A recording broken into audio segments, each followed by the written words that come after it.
Welcome to episode 74 of the Hoopsfix Podcast with me, your host, Sam Nita, full-time British basketball advocate. And on this week's show, we've got a member of the Great Britain senior men's team, none other than Gabe Olashini, going into his 6th year, I believe, as a professional, having graduated from the University of Iowa in 2015 after a standout senior year where he was named 6th man of the year. Now, I first saw Gabe as a skinny 18-year-old, I believe, at Future Stars 2009, playing for a Richmond Select squad. And he was very raw but athletic. You could see he had potential, but hadn't quite put it all together. And obviously, in that time, his journey from then until now has been quite astounding and inspiring, to be honest. And it was awesome to be able to get him on the show and kind of reflect on his journey so far. Now, before we do get into the show, I need a special announcement. I need to shout out Foot Locker, who revealed their Raise the Game program last week, which is a Europe-wide investment into grassroots and community basketball, working with people that are on the ground in 4 different major cities: London, Milan, Barcelona and Paris. And working with people that are on the ground to activate basketball courts and basketball activations. That's probably not the best way of saying it, but to basically give back to the game and help grow the game. And so in London, they are partnering with Hoopsfix to do a court renovation. We will be providing way more details about that in the future, but we are working on a very special project, Clapham Common, which I think is going to be a big game changer for the game in London. Not only that, they also announced a partnership with Brixton Top Cats. They're going to be selling merchandise for the Top Cats in the Brixton House of Hoops Foot Locker store, which will have all the proceeds that will go back into the club, helping fund the great work that they're doing down there. And then also a partnership with local artist Sevian, who is actually a former Brixton Top Cat herself, who will be designing bespoke player kits in line with the court design that we're doing, to then donate to the local community. So it's super exciting for us to be involved with. Super grateful to Foot Locker for the great work they're doing. And obviously, excited for the future. If you want to find out more information, please go and check it out on their website. It's all on footlocker.co.uk. I've put a link in the description below for you to go and click on. But please go and check it out and shout out Foot Locker for their huge work and investing into the game in the UK, into British basketball, and giving back to the game that means so much to all of us. And then finally, before we get into the show, I always need to shout out our Patreon account. Go and check it out, patreon.com/hoopsfix, patreon.com/HOOPSFIX. There you can sign up to give us a monthly contribution of as much or as little as you'd like to help us do the work that we're doing. We want to grow this thing to as big as possible, grow the British basketball media landscape, and we can't do it without your support. So please go and consider giving us a small amount every single month or every single year at patreon.com/hoopsfix. Anyway, that is enough from me. As always, let me know what you think. You can reach out to me on every single social media platform at Hoopsfix, or you can leave a comment below if you're watching on YouTube, or if you prefer private interaction, drop me an email on sam@hoopsfix.com. I think that's enough for me. Just bear in mind the internet's a little bit choppy. Video quality is not great, but the audio is great. Anyway, that's enough from me. Here's this week's show with me and Gabe Olashini.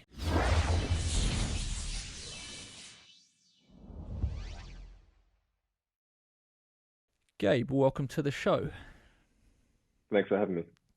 So, it's been a bit of a crazy time for everyone this year. And I remember when the whole coronavirus lockdown thing started, you were actually one of the last British players still playing. Can you kind of give us a recap of your last sort of 6-7 months now? What was going on? You were obviously in Turkey last season as well, and kind of sort of what you were hearing, what was going on, and kind of your memories of when you realised, this is a pretty serious thing that's happening, and it's going to potentially shut down basketball for a little while. Yeah, so very early on, I was kind of in the same boat as everyone else, playing in Europe. We started to see what was going on in China, some cancellations, some delays, but we never thought it was going to come to Europe. We were kind of ignorant in our thinking. And then we saw the whole NBA thing, they were shutting down, and we're like, okay, this is getting serious. So then we kept on playing games with fans. Then I think for the last 2 or 3 games, we played without fans.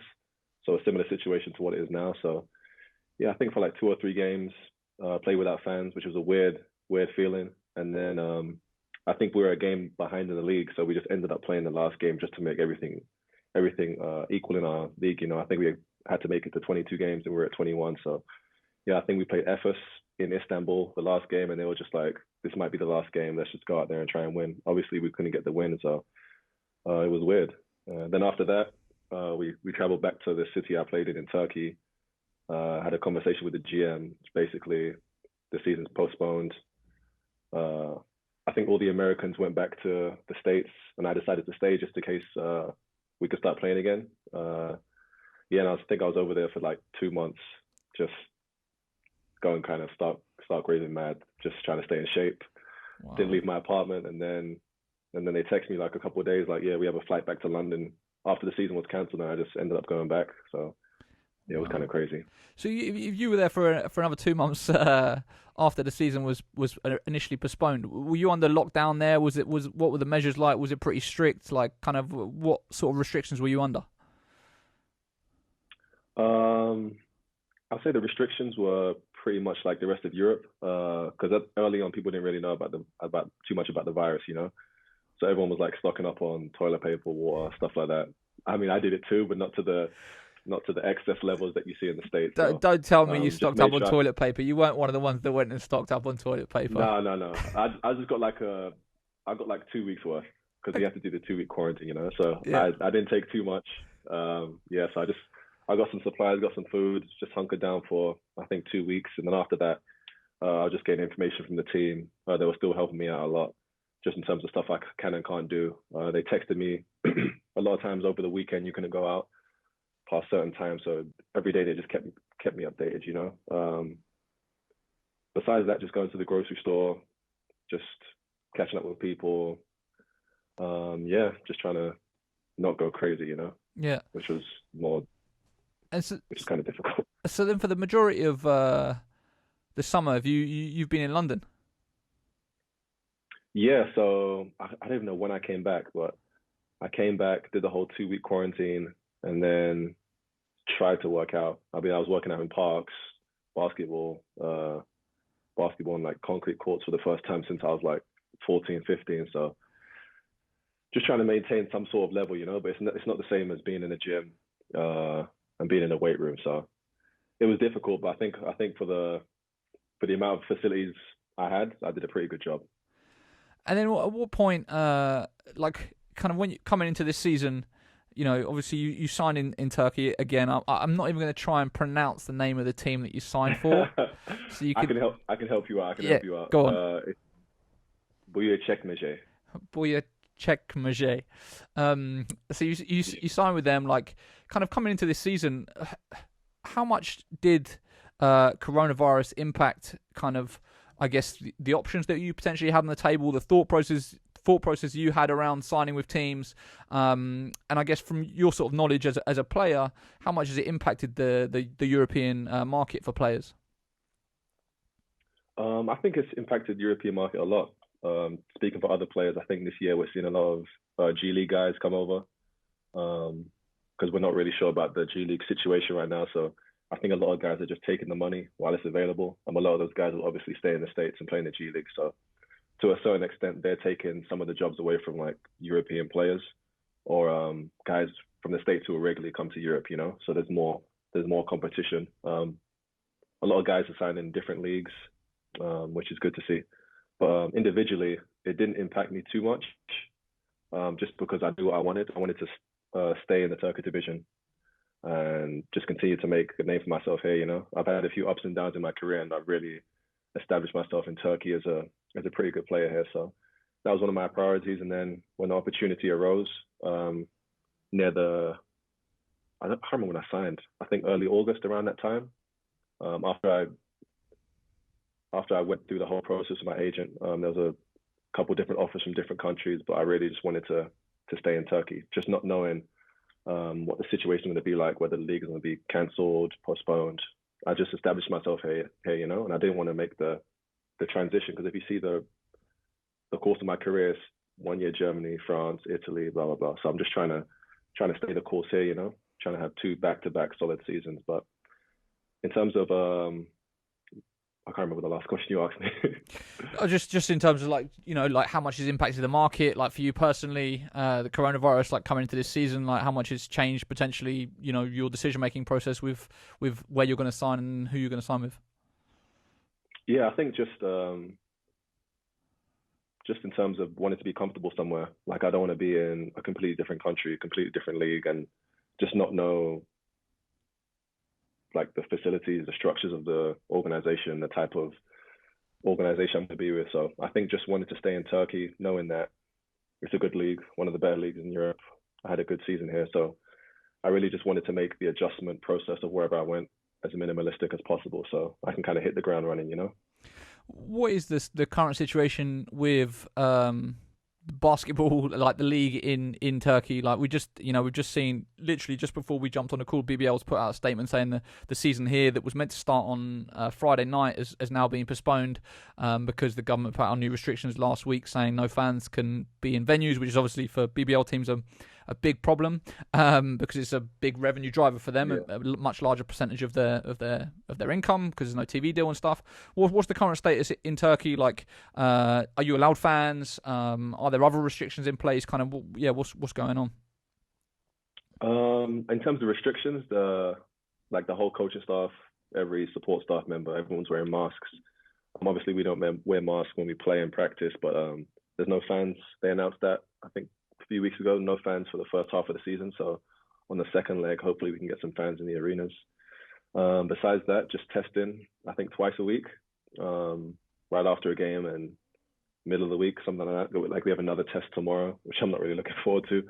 But is that the swab up the nose, down the back of the throat?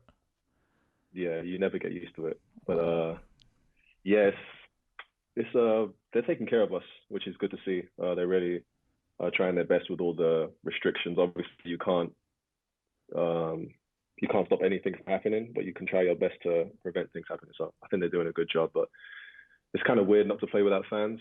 I'm the type of player where I kind of just find that motivation within. I kind of play the same way regardless, but in those moments when you're just feeling exhausted, the crowd definitely gets you going, especially when you're on the road. You kind of want to silence the crowd, so it's going to be interesting.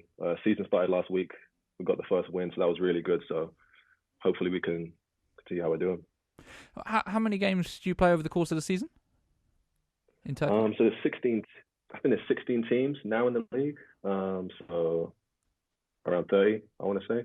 Wow. And in terms of the group of guys, the team that you're on, like where are you pipped to finish? Like kind of how are you feeling about the group and your chances going into the year?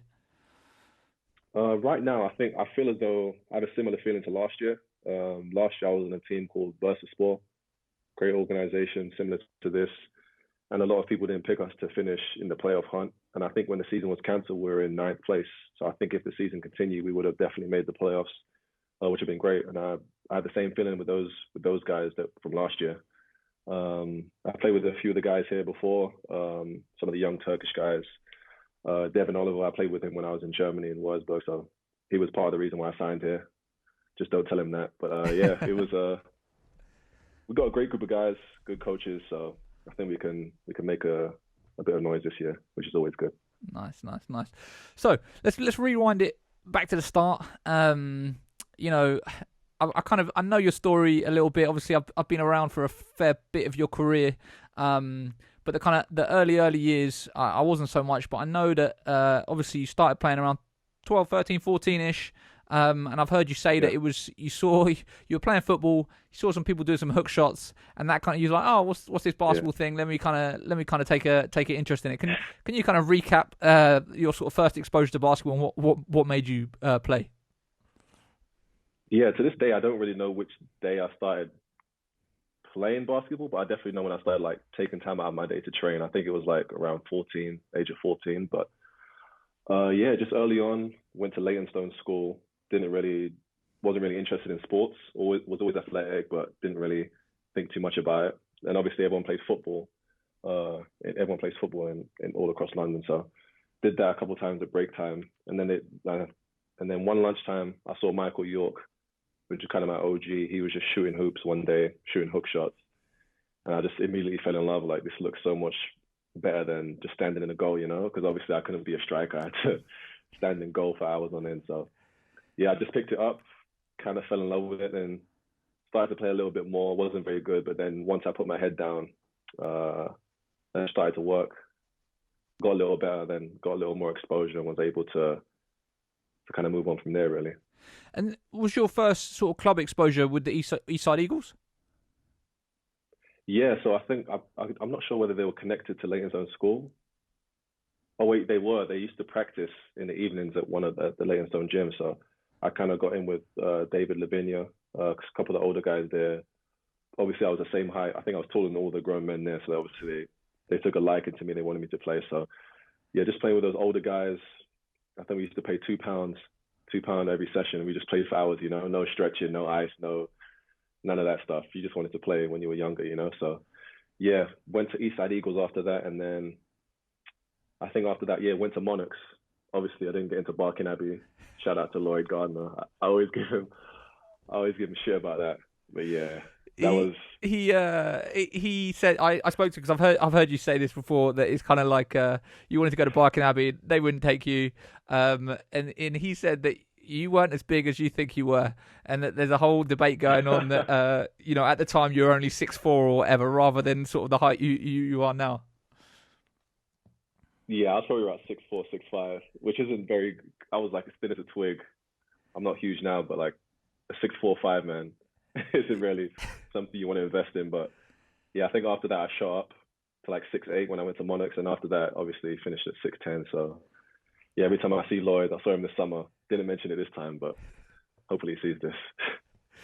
So because you joined Westminster Warriors as well briefly, right? Yeah, I think I can't remember even if I played a game, but I definitely went to a few training sessions. Now I'm trying to work out if that was, because I feel like was that the group that was stacked?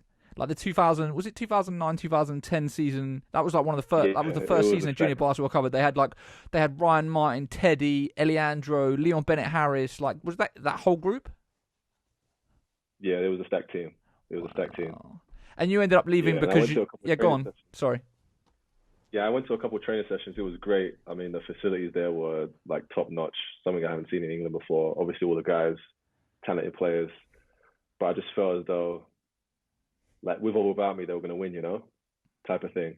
So I might as well just try and go somewhere and just develop, trying to have a bigger play in front of me, more room for development, which I think it was a good decision. Obviously, I think they went far, they won the whole thing, but yeah, I think my experience. I think I went to Uxbridge Emperors, which wasn't as high of a storied franchise in terms of England, but I was definitely one of the main guys there. A lot more responsibility. I think we lost a lot, which taught me a lot that I had to improve. Yeah. Because early on, you're in England. You can run and jump and dunk, and you think you're ready, but it's not the real world. You have to. Once you get out into like different situations, you see that you're not always the biggest, you're not always the strongest. You have to have kind of that savvy, that below the rim game. So that's what I tried to develop in my time in Uxbridge, and I think I did, which kind of helped me in my next step. Yeah. I was going to say, like, I didn't fully clock until I was doing the prep for this that you went to Uxbridge College. They were called Uxbridge College Emperors, I think was the name of the team. Yeah, Uxbridge Emperors. Yeah, Uxbridge Emperors. But obviously you're from East London, so were you travelling from east to west each week? Because I used to go to Brunel University in Uxbridge, and obviously I've lived in East London now for the last 10 years or so, and that's not a small trip. Yeah, luckily everyone, like my whole team from Monarchs, we were being coached by Mike Speranza, and he was part of the organization at Uxbridge. So I think every day or multiple times a week, to college. I think you got the 357 to Walthamstow Central, Victoria Line to I think King's Cross, and then just that straight shot all the way to Uxbridge every day. So it was tough, but I think once you're traveling with all your friends, it's a lot easier. Plus at that age, you don't really think it's a mission, you don't really know anything else except public transport and just trying to find anywhere to hoop, So looking back, it was ridiculous, but it was worth it, I think. So you like sort of that sort of era before you ended up going to the States. Who were the main guys of that sort of generation that you were kind of keeping an eye on, looking at? Because I do remember you being quite raw, before you went to the US. And obviously, you know, I mean, you didn't suit up for a national team until the seniors. So you weren't kind of really on the radar like that as a junior player. But kind of who were some of the names that you remember of your sort of generation that were sticking out to you, and guys maybe you were not necessarily looking up to, but keeping an eye on as like they're the men of that era that you're trying to be as good as? Yeah, I think just in terms of like my age group, I think 91 or like 92 born, it was definitely guys like Teddy Okafor. He was like the up and coming guard. Ryan Martin, he was the other super versatile big guy who was kind of on the map. And then guys I was a little more close to, like Will Saunders, Alexander Scotland Williamson. Those are guys who I've seen like just every year just get better and better, you know. I think they were part of like the under 20s team. So but the one I think the eye-opening moment was when I went to the Den camp, the first ever Den camp. And I thought I could play basketball, and I realized I couldn't. It was crazy. I went there like, okay, it's time to go. I moved into like my little dorm. I was like, I made it. And then I think the first day I was missing layups left and right. And Ashley Hamilton was my first coach at Den camp, because he was one of the older ones, you know. And he just kind of took me underneath his wing, pretty much just told me that this isn't it, you know. Just continue to improve. And I think he played me more than I expected to play. I was exhausted after every game. I think it was the first time I've done a mic and drill as well. And the first time I did it, I was like messing up so badly. Then by the end of the camp, I got it down. It was like such a proud moment for me, you know? Then I think at the end of the camp, it was around 2012. So I think the GB men's team was playing, you know? So they had like Luol Deng, like all the British legends were there. And I just watched them practice. I think I watched them play. I was like, okay, no more track, no more hurdles. Like, you need to focus on this and this alone, like to just try and make it out. Because back then it wasn't really about like finding a European team. It was about going to America, you know. So yeah, that was definitely an eye-opening experience. Wow, what a story! It's mad. You just realise basketball is so small in the UK. You know, you kind of like all these little connections that it's only now that you look back and you just like you look at where everyone is. You know, even those names that you mentioned now. It's just, yeah, it's crazy how sort of everyone's paths run sort of similar or around each other. But yeah, fascinating. So yeah, sure. The move to the US, like, how did that first come about? Yeah, after Barking, I was pretty upset, you know. I wondered whether I should go to like Hackney, or I can't remember if there was another basketball, like, wasn't there a team of like Essex or something? It was like Seek or something. I don't know. I think Shorey went there. I can't remember. Oh, but anyway, Civic. Civic. I was thinking about going there, and I was like, let me just stay local, you know. Not that I've given up my hoop dreams, but I think I just wanted to go somewhere for like 2 years, to see if I can improve, you know. And then my coach there, Mike Speranza, got in contact with Kyle Lindstedt at Sunrise Christian. I think we sent over some tape, because I think I played for the under 16 England team, I think. Really? I think he sent footage from that. Yeah, I think I played in the Future Stars, and they cut me too. England cut me from there too. So do you know what? So we sent over the footage. I was going to briefly interrupt. I was going to say that one of the places I first saw you was at Future Stars 2009 when you were playing for the Richmond team, the Richmond sort of select team. It was like you, Henry Wilkins, a bunch of guys, and obviously you ended up playing against England under 18s in that tournament. So you had been cut by that England team. Yeah. Wow. And then you were playing for Richmond. Yeah, go on. Yeah. So I think he sent over that footage from there, and then over the course of, I think, my second year at Monarchs, kind of a little bit more interaction with them, and then obviously they offered me a scholarship. And after that, just luckily I was able to go over there. Yeah. That transition, you know, I've heard you sort of speak about it, that you hadn't obviously been away from home for more than a week before then, and sort of coming to the States was an eye opener. What are your memories of it, and how did you find that transition to the USA, both on and off the court?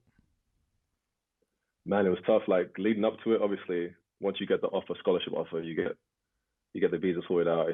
It's all going 100 miles an hour. Then the week leading up to it, you're just so miserable, you know. Like, I don't want to leave home. Like, my parents are there, but I remember, you know, those trips to the airport, you have to wake up at like 3 a.m. I stayed awake the whole time, and I was dragging my suitcase down to like my parents' car. I was just crying, like, I don't want to go. And they were like, you have to go. And I was like, okay, I'm going to go. Then obviously said my goodbyes, went over to the States, and it was tough, but I think they provided us with a good opportunity because I wasn't stuck with like a host family. I was kind of in a house with all other international students, you know. We had guys from Nigeria, the Bahamas, France, and I think Serbia, all in like one house, and we had like an older guy living with us, like looking after us. So it kind of makes you grow up a lot quicker because it was kind of like a college experience, but at the same time we were taken care of like we were still kids, you know. Like the wife of the owner of the whole school, she cooked for us every night. We lived on campus, so it was good. It was good. Obviously, when you first go there, you want to go to like, I'm going to Kentucky, I'm going to Kansas, you know. you kind of want the biggest offers you can get, but yeah, it was a transition. Obviously, going over there, I was skinny. They put me on a pretty good like a diet, weight regime and stuff like that. So yeah, early on it was tough though. How did you find it on the court? What would you say were the biggest differences that you remember from, you know, having played in the UK compared to, you know, high school in the States? We didn't always play against the best competition, but when we went to, because I think we played in like a local Kansas high school league, so it wasn't against the best competition. But when we went to big tournaments and stuff like that, I think just the athleticism of everyone on the court, you know. Like usually you think, okay, this guy's 6'8", he can dunk, but you don't expect like the 5'9" point guard to come down the lane and dunk it. So I have to be aware at all times, you know. So I think just the athleticism, the quickness as well, because a lot of times playing in England back then, I'm sure it's improved now, but you can kind of just rest on your laurels, you know. Like I'm taller than everyone, I'm bigger than everyone, I'm gonna block this shot, get this rebound, but you kind of have to think ahead of time. You can't just be reacting to everything, you know. So I think that was the biggest thing. Did you do 2 years or 1 year in high school? 1 year. You did 1 year? Yes, I was 18, turning 19. Yeah. Okay, so it was a prep year. So I remember obviously when you came to London with Iowa, I spoke to Andrew Francis. Was it Andrew Francis, your the assistant coach who was responsible for recruiting you? Yeah.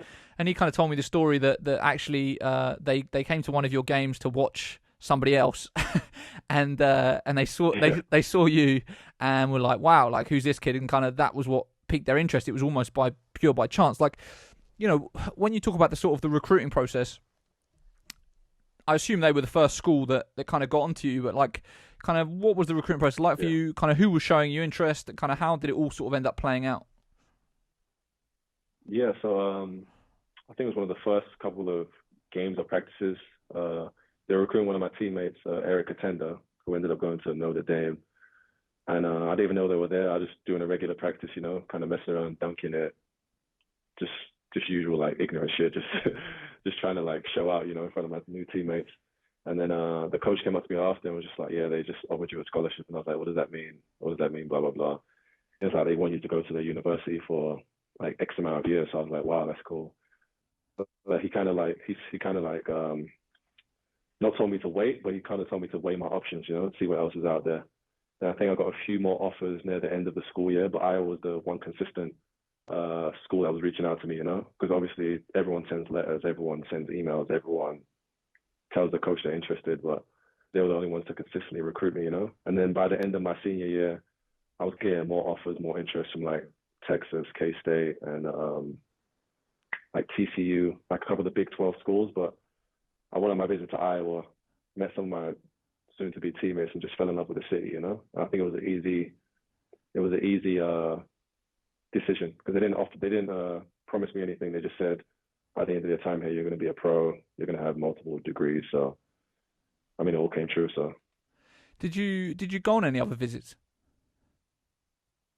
Yeah, I went to Oklahoma, and I went to Wichita State, which was the local school there. Yeah, so I ended up going on 3 just because I didn't want to like go to a place where they were kind of like, we'll take you if this guy can come with you, you know. It was kind of like Eric Katenda and me, like a package deal, but I wasn't really interested in that. Yeah. The point that you sort of did the visits, like, you know, kind of you're talking there and it sounds like obviously you were at that point, you know, a bit naive to college basketball and kind of what it was and what it meant and all that. Like, I assume by the time you did the visits and got onto campus, like, did it kind of hit you about, like, you know, the big timeness of it and kind of what it potentially means. Obviously, Iowa playing a 15,000 seat arena. Like, kind of, do you remember sort of a moment where you're just like, wow, this is my future for the next 4 years? Yeah, I think once I'm on campus, like the size of, like we drove for 400 minutes and we're still on campus type of thing. But yeah, they showed me all the facilities. I think that's when it really kicked in, once I stepped into the arena and it sold out every game, top of the notch facilities, like the best locker room you can imagine. But I think they also like knew what type of person I was. They didn't really just concentrate on like showing me the flashy stuff. They took me to the classes I was interested in, the areas of the city I Googled and researched, and obviously spending time with the coaching staff. I just really got the impression that they cared about me as a person. They kind of knew the type of person I was and just the type of goals I had for myself. Not necessarily in terms of stats, the amount of time I wanted to stay there, but just how I wanted to develop and basically leave there better than I came. When you talk about your work ethic, I remember Coach McCaffrey saying to me that you were one of the hardest workers that he's ever been around. Kind of, can you talk about a typical sort of day for you at college, and sort of maybe when you talk about sort of the work ethic, what sort of hours you were putting in and the sort of the graft that you were putting in to improve at your craft? Yeah, I think we lived pretty close to the arena in the dorms, and then when we moved into an apartment, so it was a quick 10 minutes over to the arena. I used to work a lot in the mornings with one of the assistant coaches, Kirk Spira. I used to wake up, let's say around like 6, go over to the arena, just work on my form, work on my moves, stuff like that for like an hour and a half. And then you have to unfortunately go over to the classes like 9 a.m. So you do that until whenever, come to practice early, try and keep working, and then just obviously a 2-hour practice. Then you try and stay behind as much as you can. And then obviously coming on the weekends, stuff like that. So I do think I work hard, but there's something in my head that's telling me people are working harder, So I always want to do a little bit more. But looking back, I've like me and Aaron White, we were in there every night, Like he would come from class because we obviously had different schedules. So I would go after class, he'll be in there, I'll be just leaving, or we'll be there at the same time, So we kind of pushed each other throughout our 4 years, just trying to see who develops the most. And yeah, but definitely work hard, but I feel as though I can work harder as well, if that makes sense. When you look back on your 4 years at college, kind of what are the sort of the big standout memories for you, and how would you kind of, I guess, summarize the whole experience? Man, I got two examples. It's so weird. Like one time we were playing, I think, at Illinois, and they were ranked. And then I think I had a great game. I think I had a double-double, like hella. I was about to say hella. That's so American. I had a lot of blocks. And I think we came down. Someone took a shot. They missed it. I got the offensive rebound, gave it back to one of my teammates, Devin Marble. And we ended up winning the game. But in the locker room after, he was like, "Yo, I'm so proud of you, man." And that moment right there, it sounds so soft and so simple, but it's just like, yeah, I've got the respect of my teammates, Because in the back of my mind, I was like, I haven't been playing my freshman year. I'm playing my sophomore year. Like, what should I transfer? Should I do X, Y, and Z? But just that moment of him telling me, "Yeah, I see what you're doing. I haven't told you every day, but I've been noticing all the work you're putting in, and today's showing up." And I think after that, I had a couple good more games after that. But yeah, that moment definitely. And then I think just senior night, having my family come over from England was obviously a great experience. Having to meet all my friends over there. So I think those two moments, even though obviously it sounds like one is completely over the other, but just over the course of my 4 years, just earning everyone's respect, Like obviously I'm not the best scorer in history, the best rebounder, but just my improvement and what I did for the program, I think it means a lot to the people there. So yeah. I was going to say that it's a rare thing, especially for British players, to see them complete 4 years at the same school. It's always something that I notice, and hearing you there sort of say, like first 2 years you didn't really play a lot, and you kind of managed to stick the course. Were there moments where you were like, I should get out of here, transfer somewhere else, or was it very much like, I've got to earn my dues, this is part of the process, and I appreciate it's going to take time?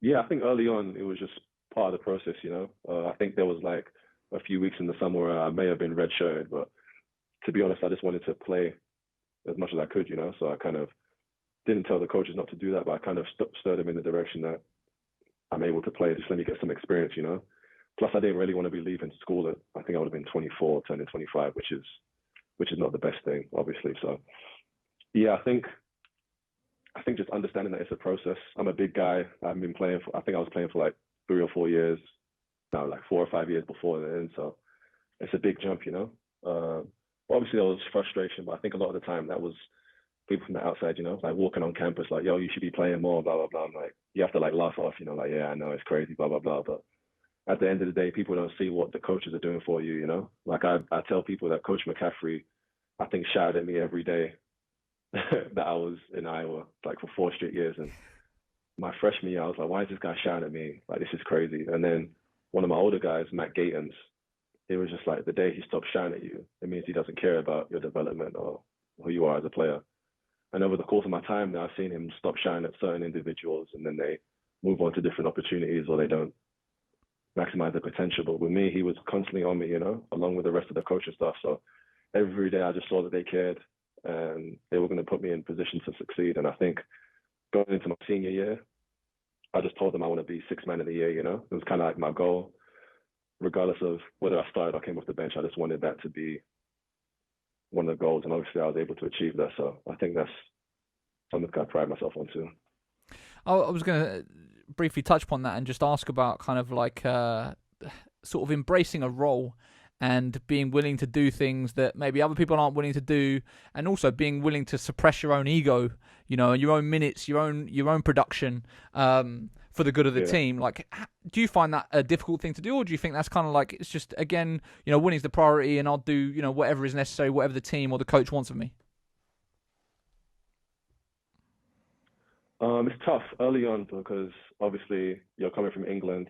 So back in England, you're like, oh, you're the guy who made it to America, So you want to play, you want to put up the numbers, but at the same time, you have to understand that it is a process. And even though I want to shoot threes, even though I want to handle the ball, we have better guys right now at that than me. So let me just focus on offensive rebounding, finishing at the rim, running the floor, setting screens, similar to what I do now, Like today in practice, I think I hit like 15 threes in a row, and my teammates are looking at me like, why don't you shoot threes? I'm like, I can, but I'm not going to shoot better than you, so why not? I just do what I'm best at, for now. Obviously, you want to continue to work on your game. Like, people are surprised when they see me shoot. Like, I shoot, not to brag, but I shoot like 80% in practice. I shoot 50% from 3 in practice, but when it comes to the games, I know where my bread is buttered, I know this is what the coaches want from me, so I'm going to do that. Because a lot of times, I try and tell like I'm not really old, but I try and tell the younger people, if coach tells you to do 10 things and you do all 10, by the end of the time you've done the 10, he's going to let you do like 1 or 2 things that he doesn't really want you to do, but you can do, So in a game, I'm doing everything the coach wants me to do. I'm allowed to hit that little baseline jumper. I'm allowed to take a couple dribbles on the break, So I think just understanding the politics of the game, understanding that this is what I'm here for, So let me just do what they want me to do, but at the same time, keep developing, keep working on my game in the summer. So if a coach doesn't need me to hit a 17-footer, if a coach doesn't need me to fake dribble handoff, I can do it, but let me not do it right now, if that makes sense. Yeah. So it's not like hindering yourself or doing less of what you can. It's kind of just doing what you need to do to make it to the next level, which I think I've done at every level I've been at. So yeah.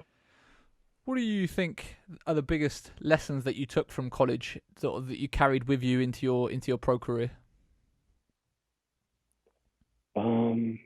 Just not everyone turns pro. Not everyone turns pro. Because you think if you go to college, you go to I think it's a Power 6 conference, you're just gonna go pro. And a lot of times, by the time guys are done with their 4th year, they've lost the love of the game, or they've signed in a country they don't want to be in, and by the time next summer comes back, they're back in the city, Just,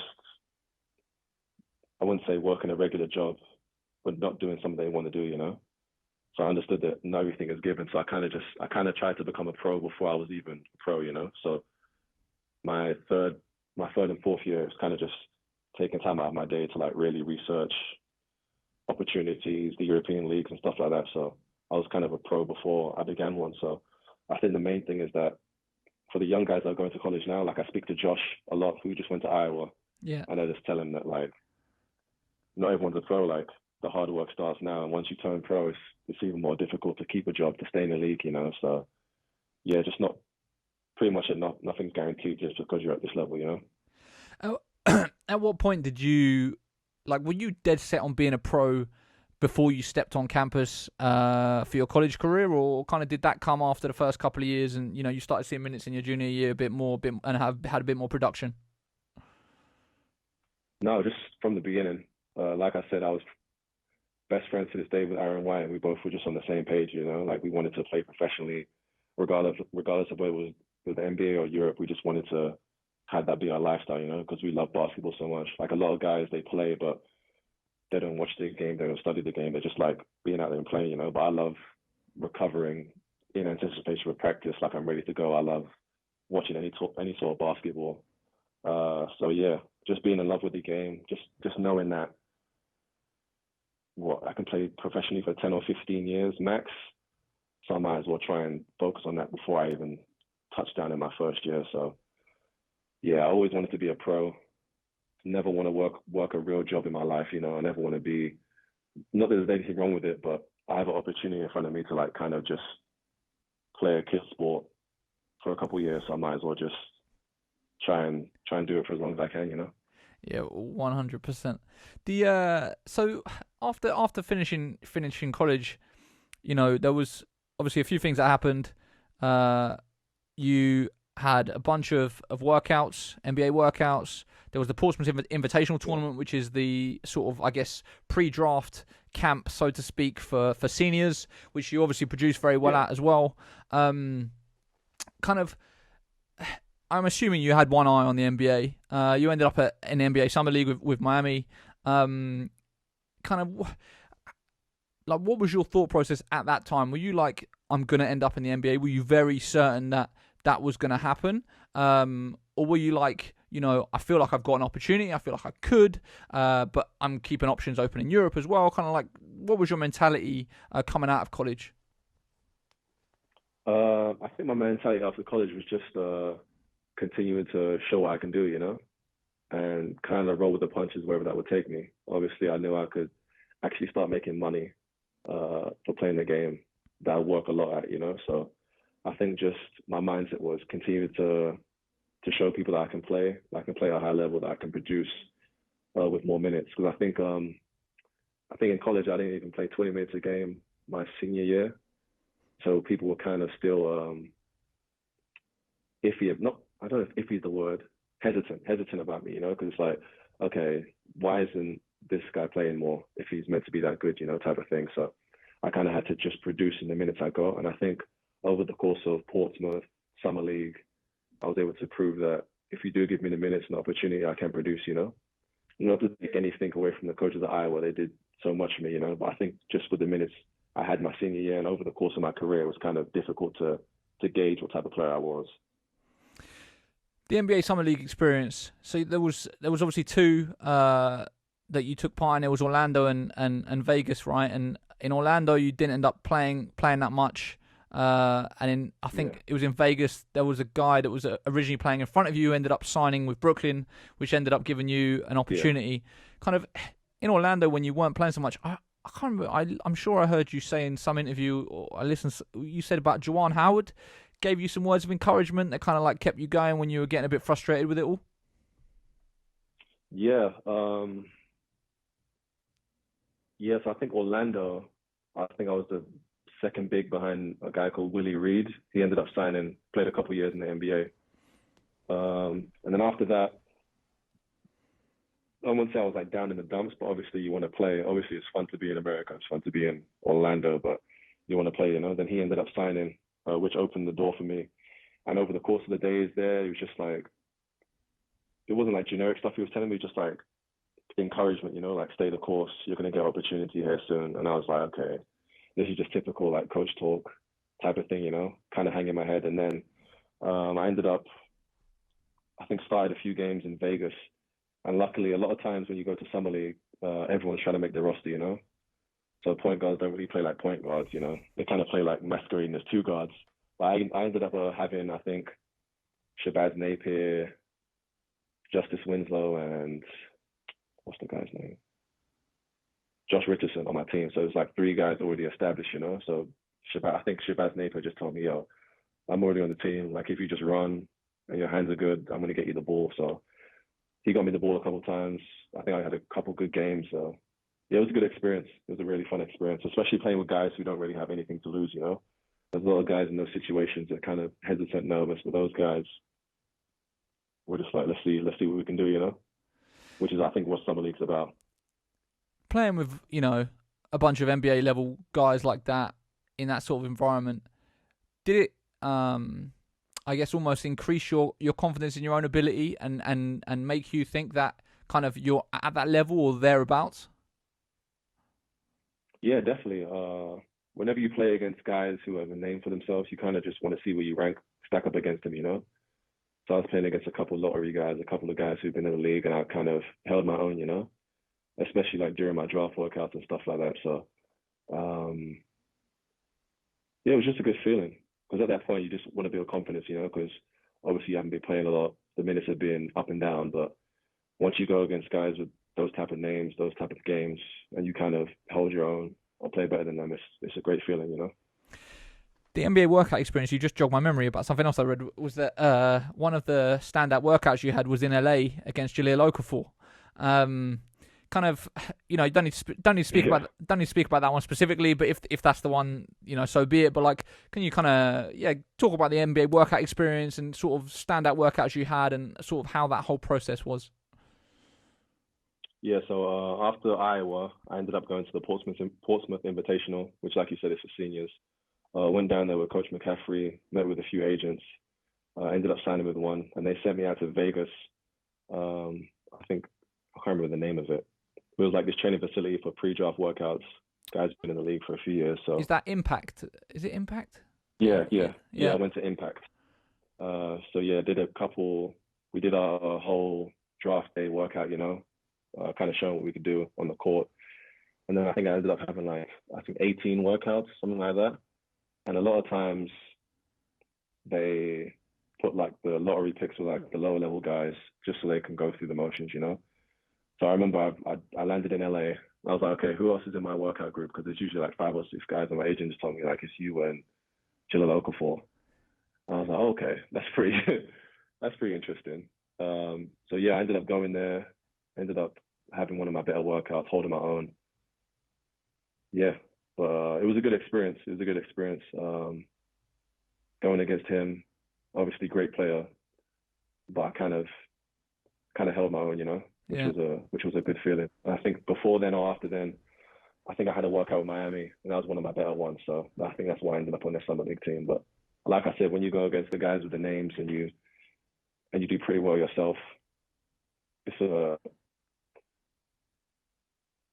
encouraging feeling, you know. Yeah. When it came down to, you know, actually signing a rookie contract, kind of what were the options on the table? I do recall you kind of saying that you had options with some G League teams to kind of float around and sort of stay closer, I guess, to the NBA to try and get an in, but you felt like, you know, Europe was the best route, kind of. Can you kind of recall what your thought process was around that and why you made the decision to sort of, I guess, leave the G League and behind and make the choice to come to Europe? Yeah, I think from my perspective, I've lived in both.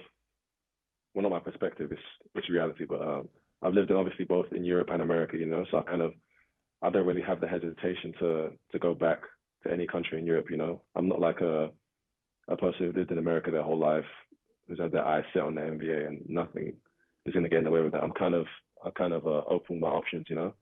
And I think just the opportunity that the agent put in front of me was too good to pass up, you know, like a high-level European team, you know, first year out.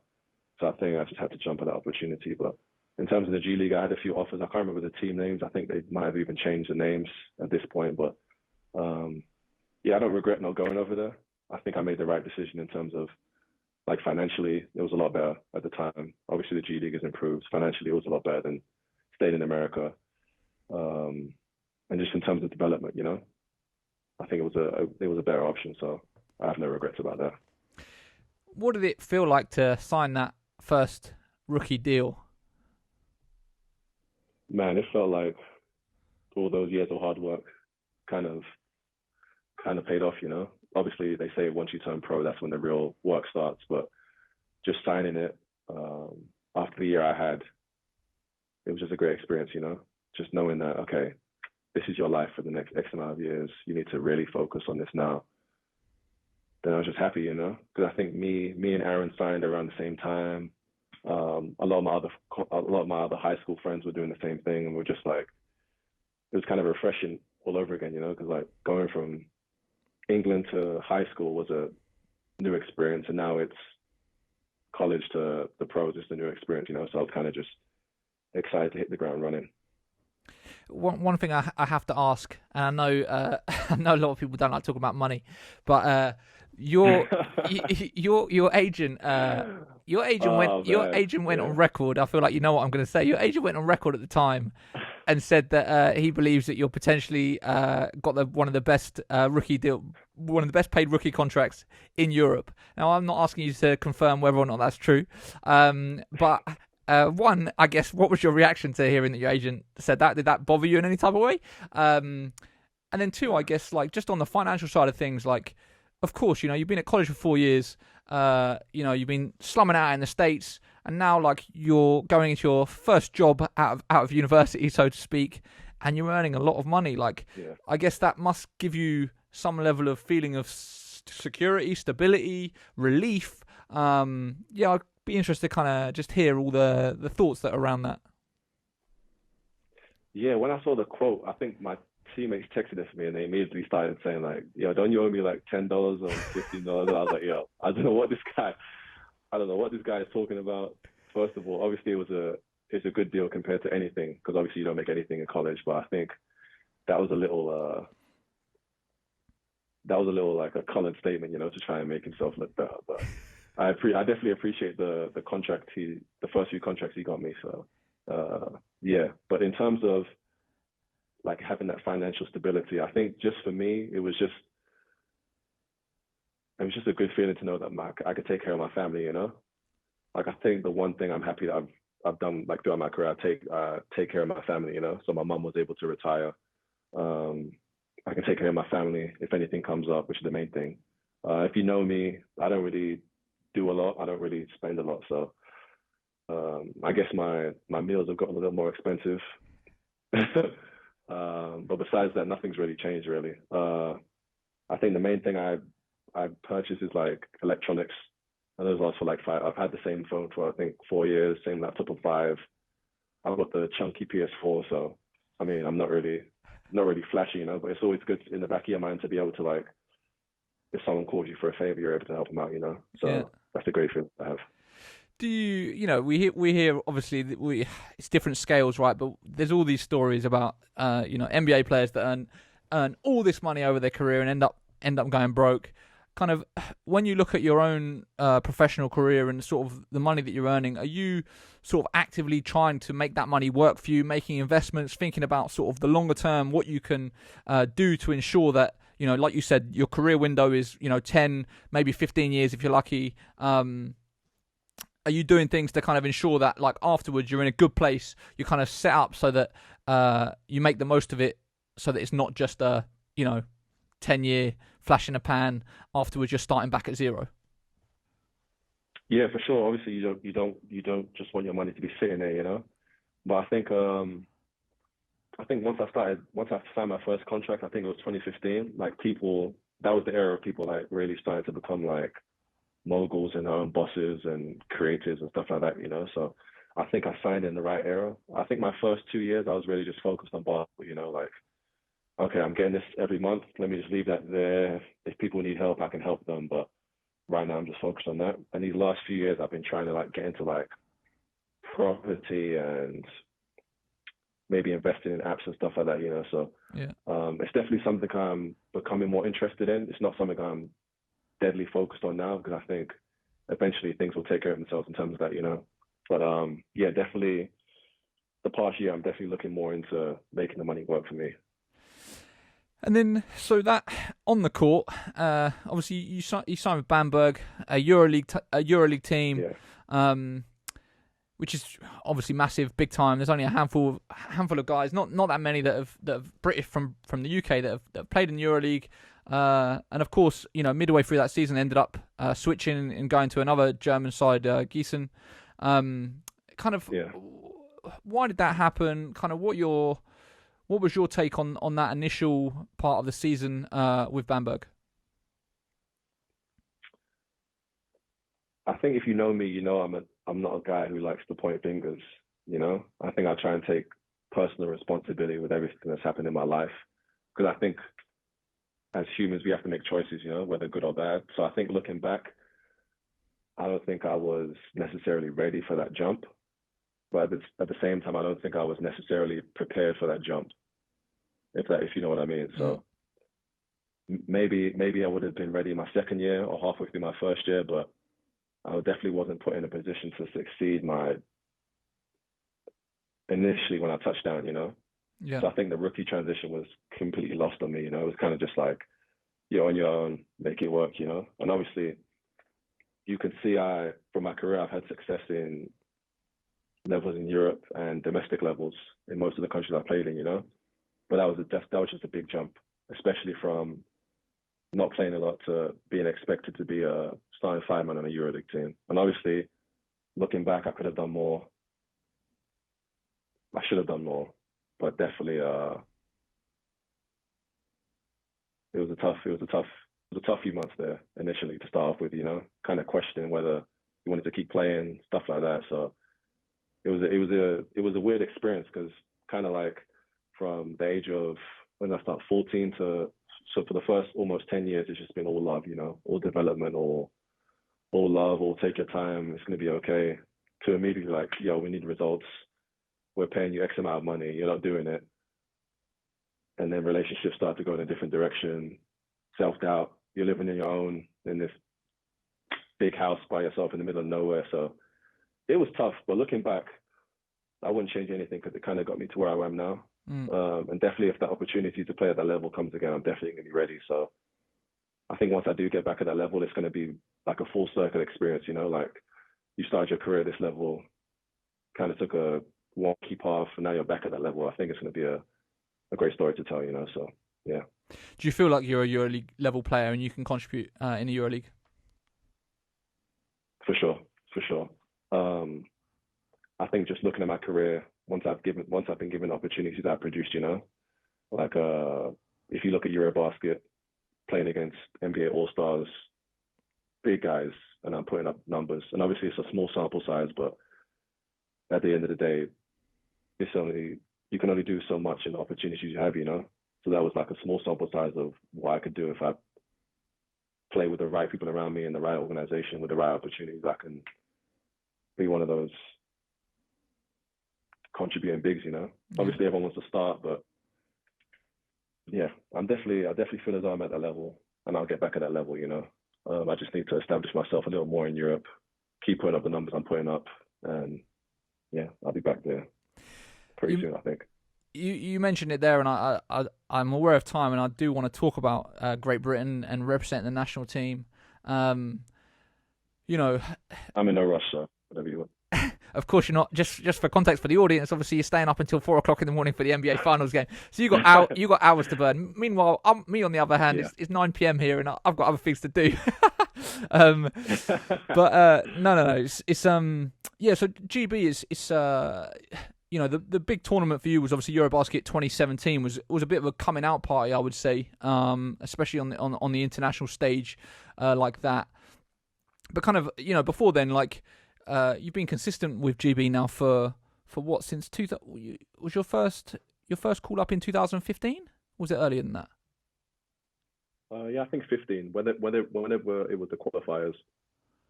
Yeah, because I think it was 2015. Because I think that was just after you graduated in your rookie year. I think. Like first of all, I guess what does it mean for you to represent Great Britain senior men? And kind of, do you remember that first time you got a call to ask you to invite you to training camp and kind of how it made you feel? Yeah, obviously, you always want to play for your country.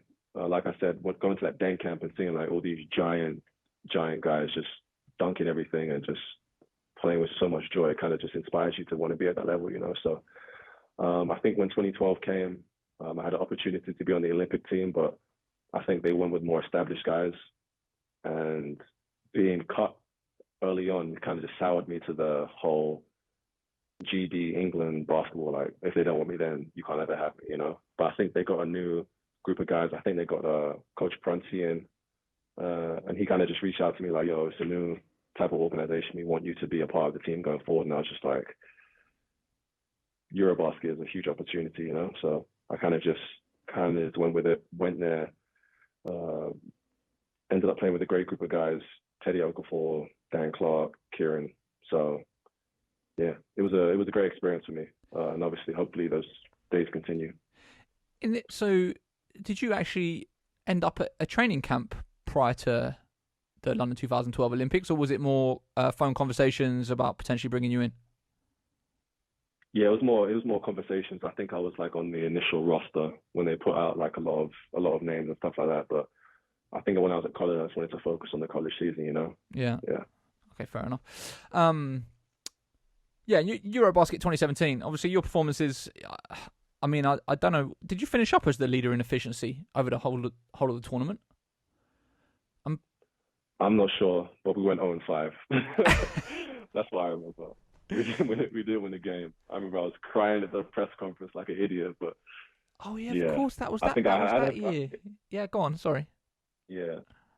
Individually, I had a pretty solid couple of games, but I feel as though if we would have won those games, we would have put not only myself but the team on a higher level. You know, like GB won against Russia, Turkey, or like Belgium and stuff.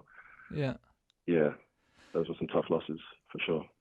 How do you feel about sort of where the program is at the moment? Obviously, you're in the midst of Eurobasket 2021 qualifying during the last window in February, split the games, but obviously a big win over Germany.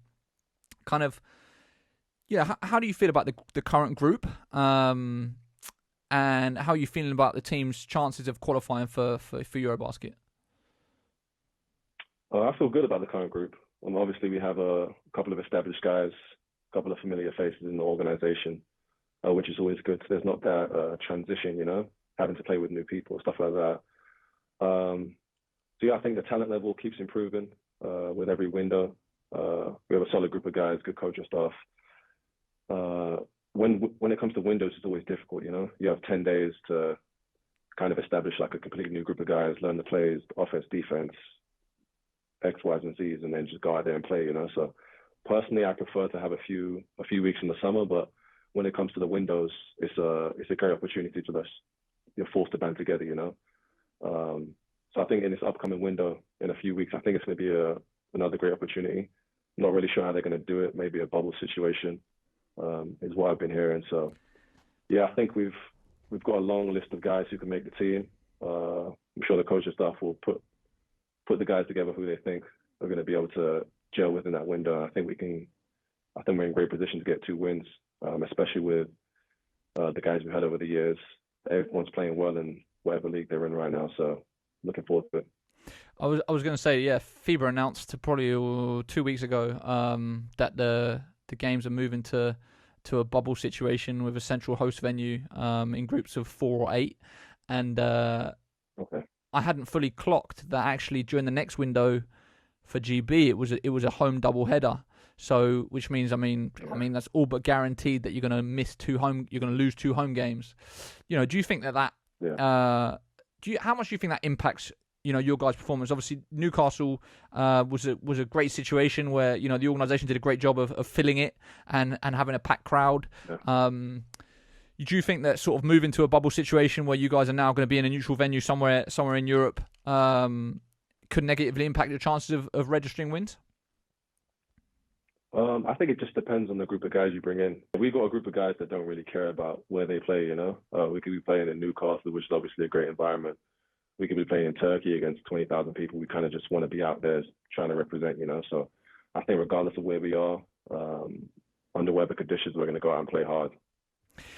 And then the other thing on GB, I don't know, you on Twitter this morning, I put out a clip from, I went into London Lions practice a couple of weeks ago. Obviously, one of the players that they've signed this year is Byron Mullins, who's kind of been rumoured about suiting up for GB since 2011, 2012. And he seems pretty intent that he's going to be playing in the next, well, being included in the squad at least for the next window.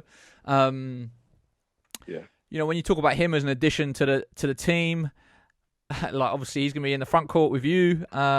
You know, how much of a boost, an addition, do you think he'll be potentially to the squad?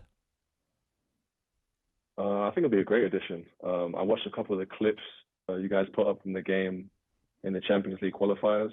So he's very versatile, which is good for the team. And I think at this point in GB, we just need to continue to bring in as much talent as possible, you know, and let the chips fall where they may. But it definitely could help us. Another big body, super versatile, inside-outside game. So I think we'll complement each other well if we're both on the team. And yeah, just going forward, I think we just need to continue to bring in as much talent as possible, because if you have 1 through 12 who can do everything on the court, it's going to be exciting time. So yeah, I look forward to playing with them. It should be interesting.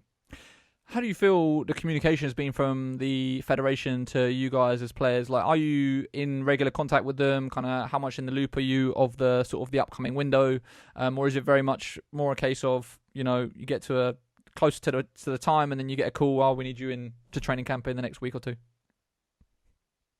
Yeah, so we still have a group chat from the last window. So guys like Jamie Smith keep us updated.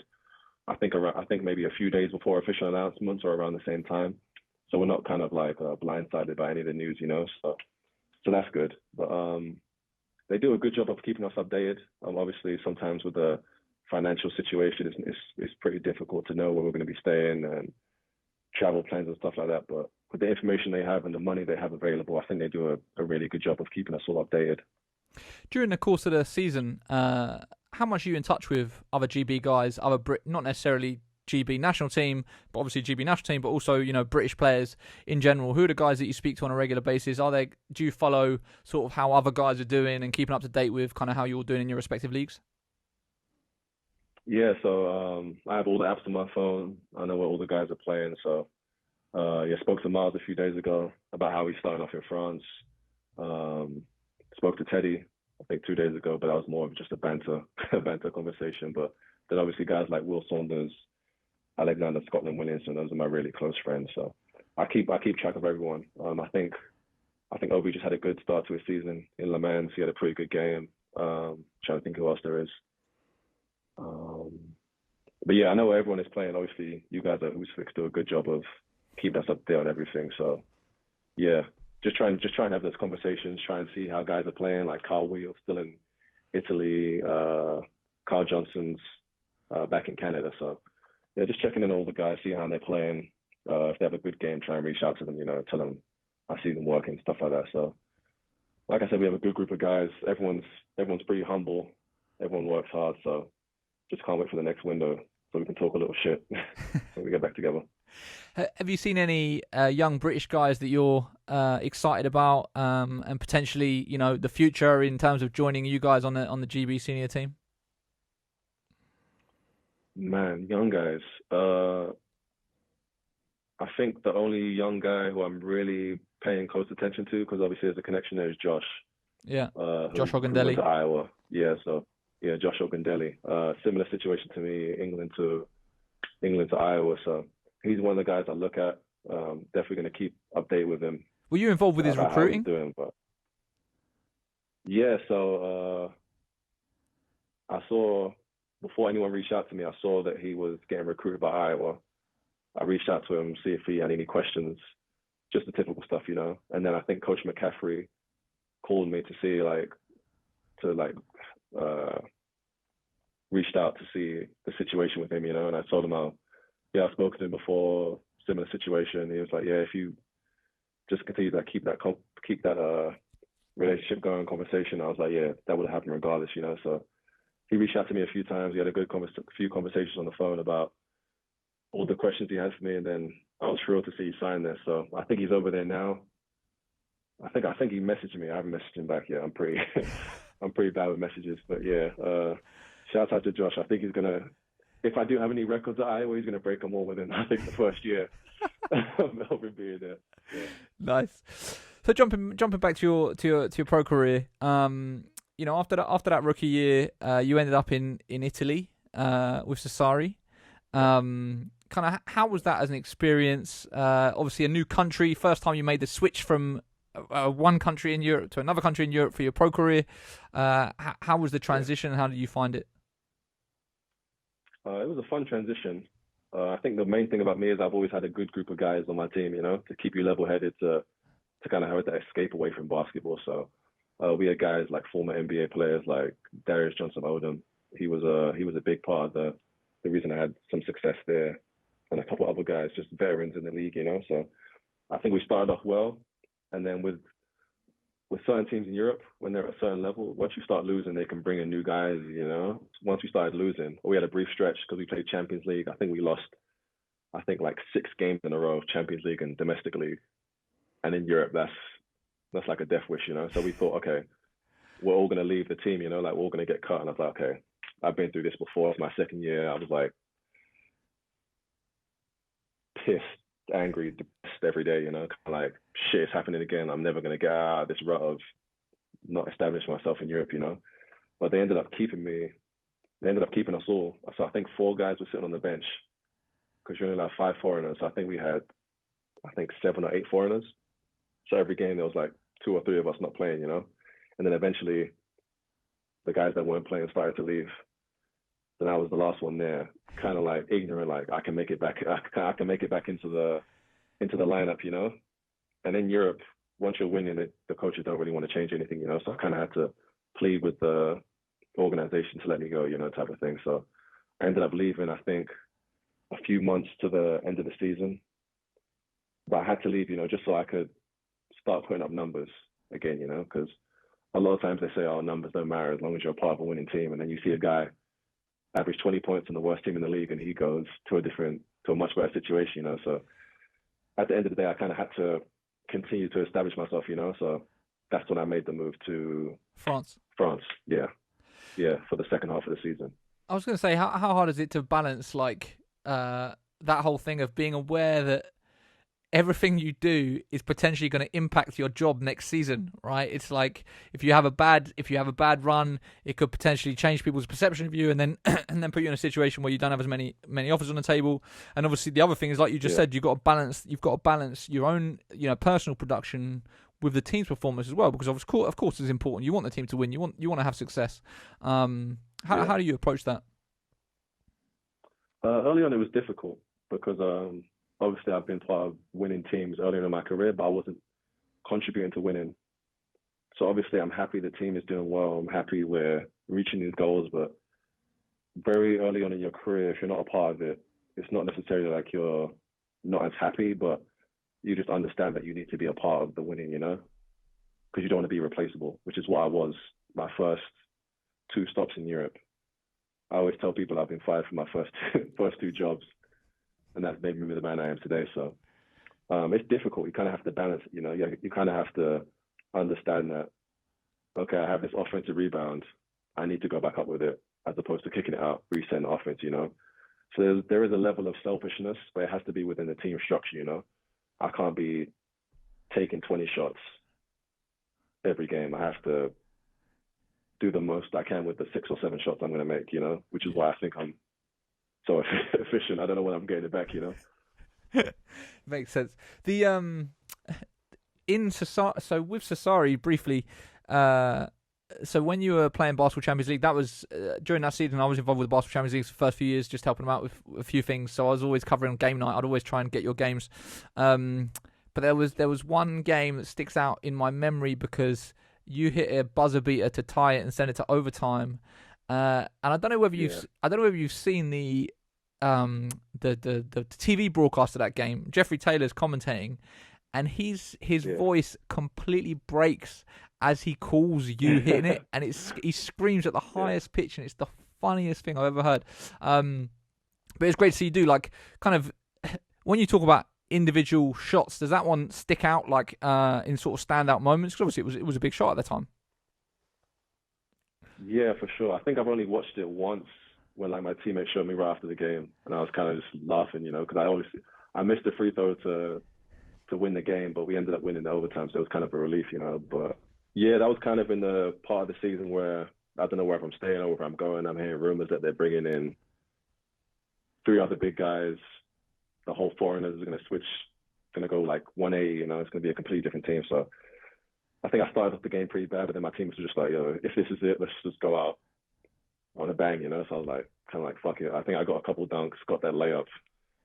Yeah, so it would have been a lot better if I made the free throw.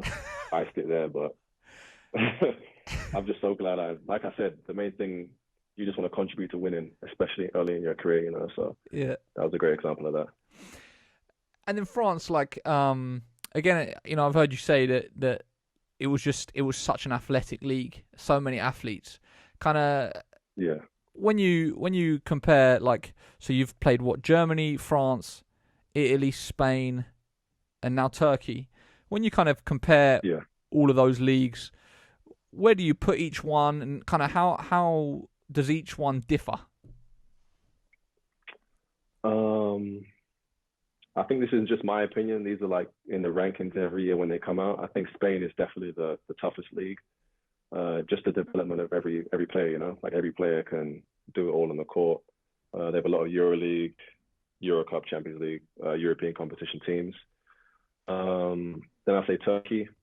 Then I'd probably say France and Germany are equal. In terms of Spain, like I said, they just filled with like former NBA guys, on pretty much every team, high level Euroleague guys. So it's good. It's a good league because anyone can beat anyone, like the lowest level team can beat the top team if they come to their house. So I think just they're ultra developed, which I think shows in like I think Spain won the World Cup. So like their domestic players are so like versatile and talented. Not that others aren't, but I think they just established themselves as that in Europe. Like a lot of guys from England even go over to Spain as youth. I think like Jacob and DC, they both did that. So, and I think Turkey's right after that. Just great team, great league. Like I said, NBA guys on a lot of the teams. It's very physical, very up and down. Then I think just France is crazy athletic. Like you can come over to try and help on a guard and he puts you on a poster. It's all up and down. It's a lot of run and gun. And then Germany is fundamentally sound. The big guys are super strong. So I think I've played in some of the best leagues in Europe so far, and I've had some success. So yeah, I'm feeling good about myself. Where do you think your game is particularly suited to any one of those leagues, excuse me, over others? Or do you think you can adapt to any of them? I think I can adapt to any, but I think I've given my most opportunities here in Turkey, As the established 5-man, you're playing X amount of minutes. We need you to win this game, We need everything you can do. You can't just not score. You can't just only rebound. We need like everything from you during this game. So I think I can play anywhere, but individually, I've had my most opportunity here. So I think that's related to success. But I think if I was given the opportunities, say in Israel or Greece, I'll produce the same, Have you got to see any BBL games at all recently? I watched a few. I watched only when one of my good friends, Will Saunders, he played for Newcastle last year. I watched a couple of those games. I wouldn't call him a friend. I'll call him a close acquaintance, Kofi Joseph. When he won the BBL Cup, I watched that game. But besides that, not too much. What's obviously, I know it's from a very small sample size, but from those two games that you've seen, kind of what's your perception of the BBL? When you look at the level, how do you assess it? In terms of comparing it to other leagues, or yeah, I guess comparing it to kind of where it sits in Europe, how far off do you think it is? Compared to obviously the levels that you're used to playing at. And I guess the bigger question, the reason I'm asking all these questions is what would it take for us to see you play in the BBL? In terms of the level, I think we're closer than people think to other leagues in Europe. Obviously, in a lot of leagues, the Americans make it what it is because they're the main import. I'm not really sure how it works in the BBL in terms of how many Americans run a team and the team budgets and stuff like that. But I think the main thing the BBL is missing, I think, is just a little more structure. Because a lot of times in the European leagues, like with our team, we have I think 2 youth teams, but with BBL teams, I think there's kind of the push and pull, the tug between like local leagues and the BBL. So a lot of like young teams aren't attached to the BBL. If I'm correct in saying that. Yeah, like a lot of BBL clubs historically haven't necessarily had the structure beneath them, sort of to connect an entire pathway all the way through, so to speak.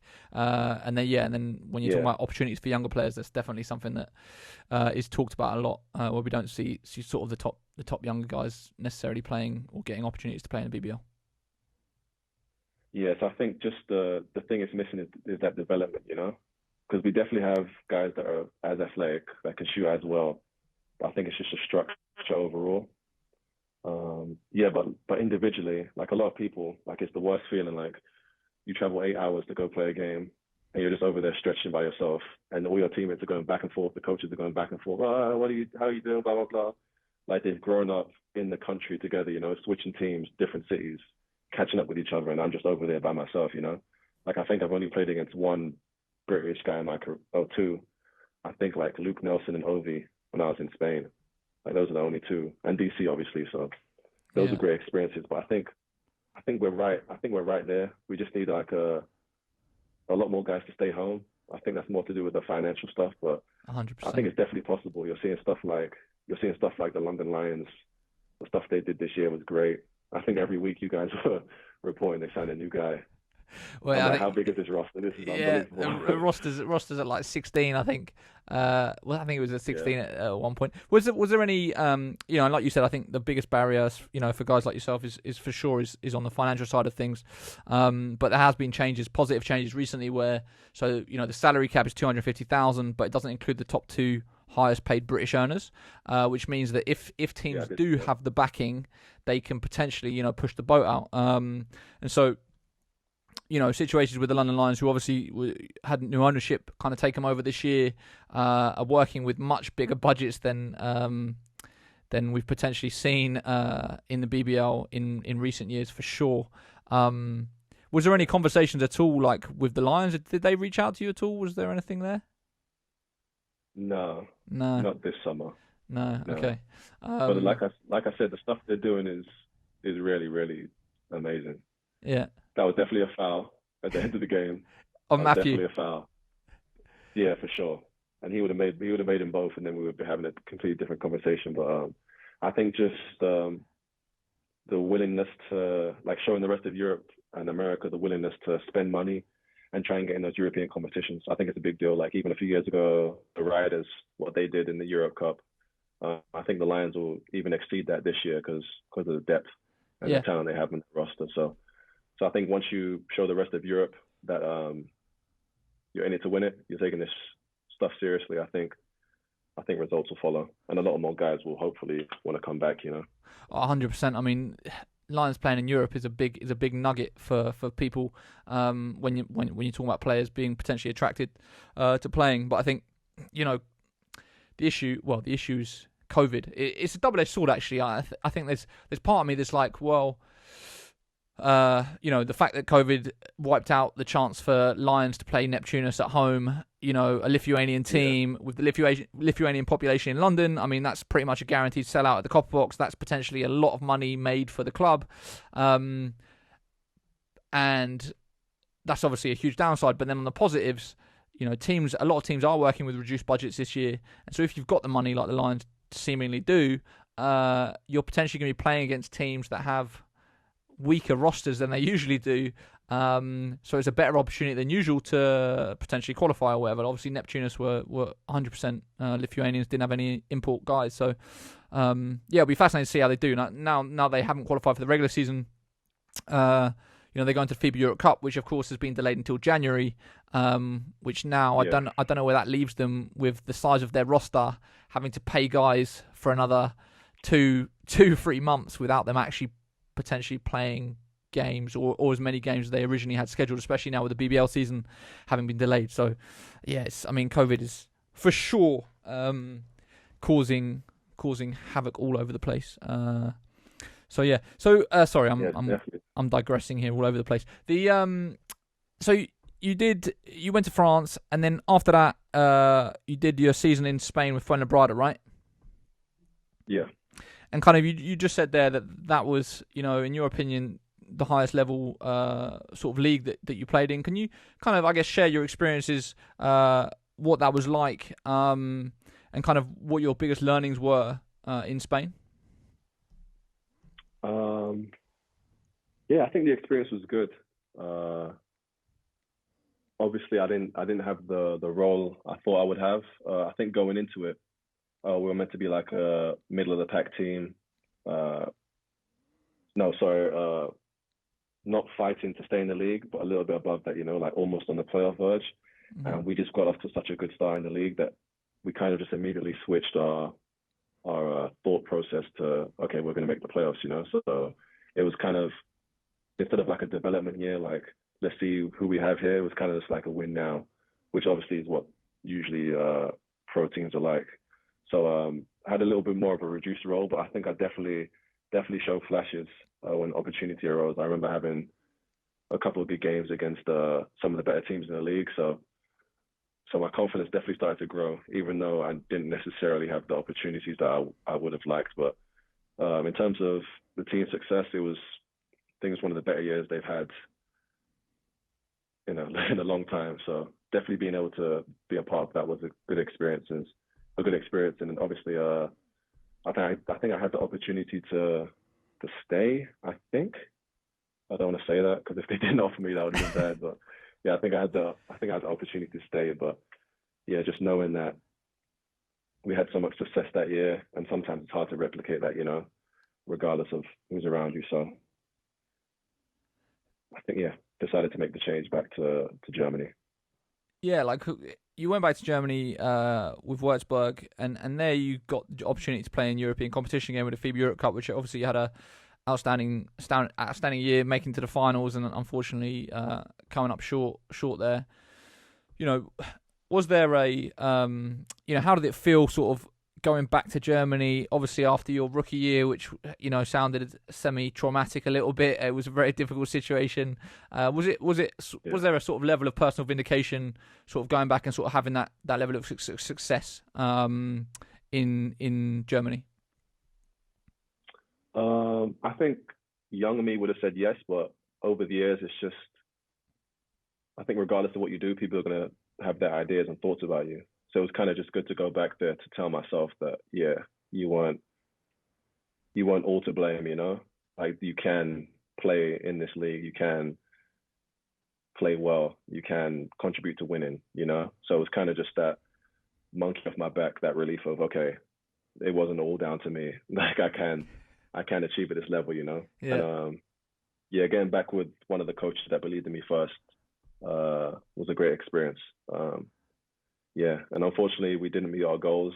Ended up getting injured near the end of the year, so we couldn't make the playoffs. But making it to the finals of the Europe Cup was a great experience. And then that kind of like brings us to obviously last season, which we've kind of spoken about. We've ultimately ended up having to postpone the season because of COVID, cancel the season, and then obviously to the present day. Like I said, all these countries, like when you go into a new situation or a new country, you've spoken about kind of wanting that stability now and sort of trying to, I guess, make your market in one place for a little while. Kind of before that, when you're moving to a different country every single season, kind of what's your mentality going in terms of off the court culturally, adapting to a different language, a different country, a different culture? Do you try and take learn some of the language? Are you trying to get out and visit sort of the different sites and have different experiences off the court? Kind of what's your sort of personal approach to it?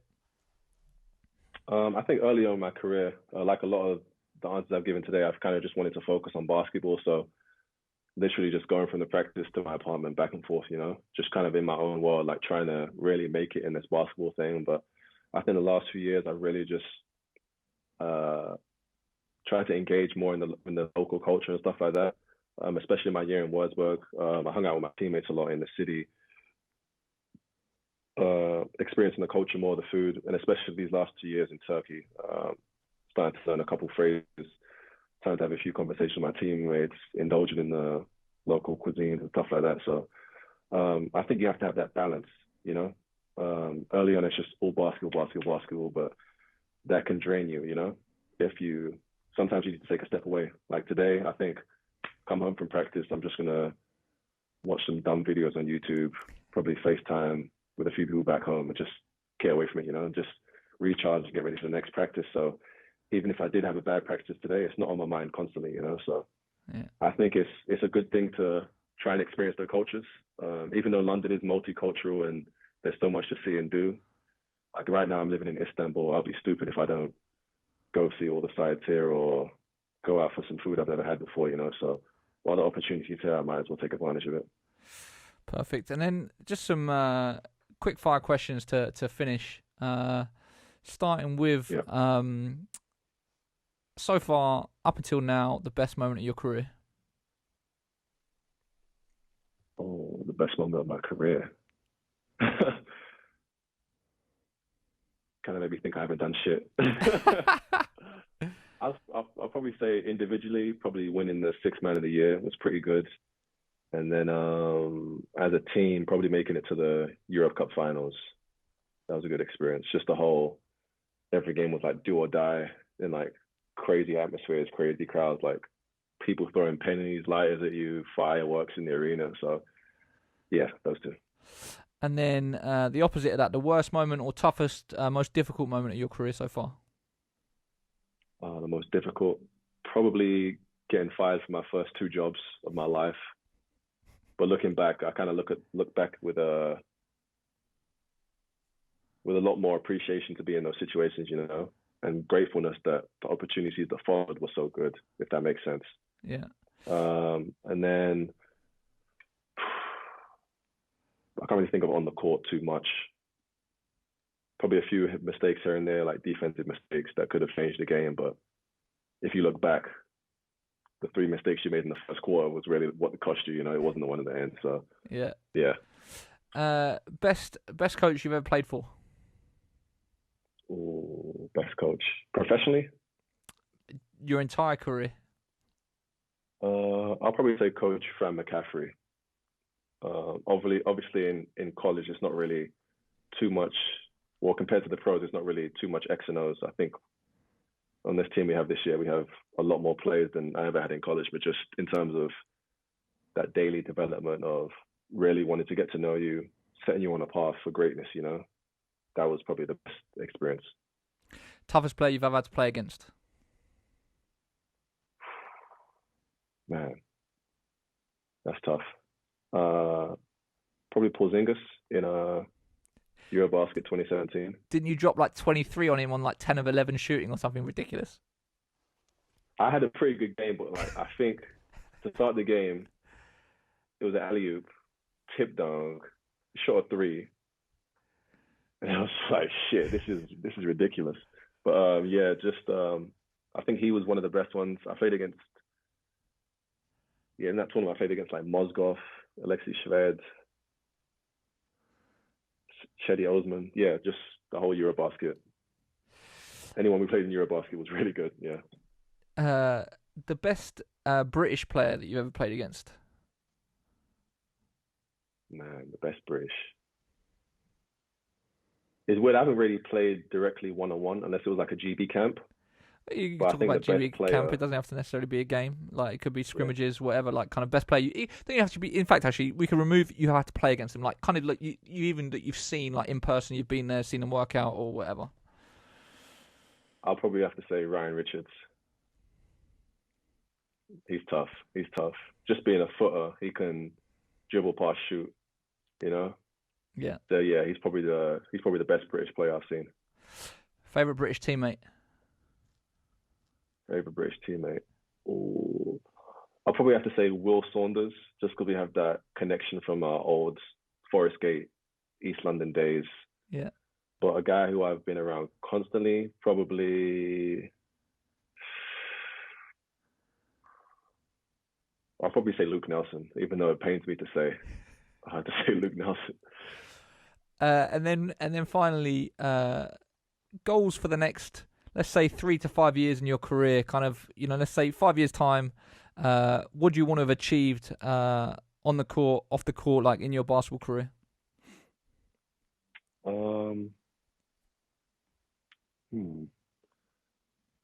I think just continually establish myself as one of the better bigs in whatever league I'm in, and just make it back to the highest level in Europe. I think a season or two away from that. I think if I consistently keep doing what I'm doing right now, I'll get back to that level, which, like I said, would be a great story. Being counted out and then making it back to the level that I think I should be at, and then just hopefully more success. More playoff runs, more finals appearances, and just hopefully more success. And with GB, hopefully a couple more tournaments, a couple wins in those tournaments to try and, I'm not at the end of my international career, but definitely just try and establish a level of success for the next generation, so it's not like a upward trajectory. It's kind of just hitting our peak. Yeah. Perfect. That's a perfect place to leave it. Gabe, thank you so much for joining us. Been super insightful. Really appreciate it and wish you all the best for the season. Thanks. I appreciate it.